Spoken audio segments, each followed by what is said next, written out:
I talked about engagement, let me begin here. When I talked about engagement, I was talking about how do you engage culturally diverse professionals, right?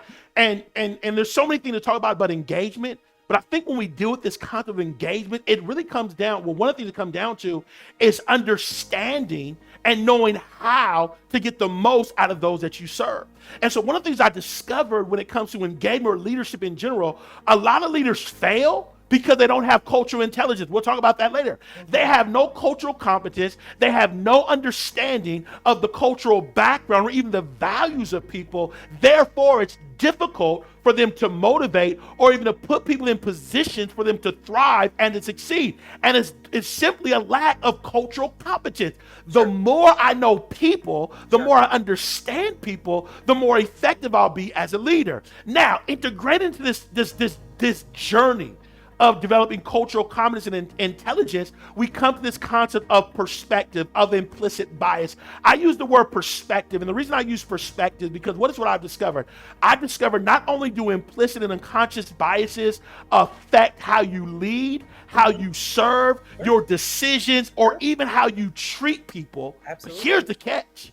I've discovered there are experiences, there are values, there are ways of doing things, there are certain mindsets about certain things that can literally have a direct impact on how you lead, how you treat people, or even how you position them for success. And so when we deal with this concept of bias and we deal with this concept of perspective, one of the key things that I tell people all the time is this is not a one-hit wonder session. And what I mean by that is this does not happen overnight. As a matter of fact, this is a lifelong journey. You should consistently be asking yourself the question, is there any perspective? Is there any experience? Is there any unconscious bias that is affecting how I treat people, how I make decisions, or how I lead? Because what I've discovered is in this journey, certain biases, certain experiences or biases, you don't even become aware of until the situation actually presents itself. But I want to go a step farther because not only do I encourage people to identify this, to be honest with themselves, and again, you don't got to tell the world about it.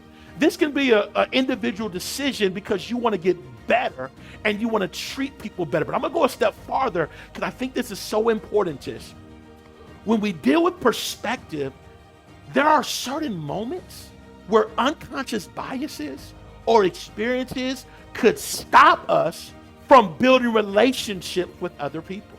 In essence, if we don't have the right perspective about a group of people, if we don't have the right perspective about a certain demographic, if we have that in our mindset, it can present fear. It can present a whole lot of things that stop us from engaging in the conversations that are required in order to build the relationships that are necessary so that we can make things more engaged. This is one of the reasons I always say when people say, I don't want to engage in another diversity training. I don't want to have this tough conversation. And I'm like, if you want to be a better leader, you better get in these conversations because you want honest responses. You want to understand people. Even if you disagree, the more I learn, the more I understand, the more careful that I can be with my words and with my behavior.